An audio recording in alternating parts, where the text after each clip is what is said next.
নিজের স্বার্থে ঘর থেকে বাইর হলেন, আরেকজন লোক তার ওটকে পানি খাওয়ার জন্য ঘর থেকে কি বাইর হয়েছে। ইতিহাস লেখে যে লোকটা নিজের স্বার্থে ঘর থেকে বাইর হয়েছেন সে হঠাৎ করে বেহোশ হয়ে পড়লেন, বেহোশ হয়ে গেছে।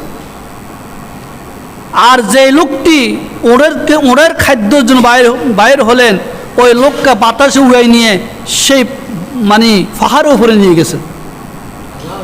আল্লাহ, তো বোঝা গেছে ওই এলাকাটা খুবই কি ছিল, ভয়ঙ্কর ছিল। শুধু তাদের জন্য নয়, কোরআন চিরন্তন মুজিজা, কোরআন আমাদের জন্য ইতিহাস।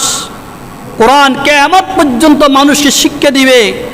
পৃথিবীতে যে কোনো অপশক্তি আল্লাহ এবং তার রাসূলের আইনের বিরুদ্ধে চলবে, আল্লাহর নীতির বাইরে চলবে, আল্লাহর আইনের বিরুদ্ধে চলবে, নামাজ পড়বে না, শরীয়ত মানবে না, তাদেরকে শাস্তি ভোগ করতে হবে।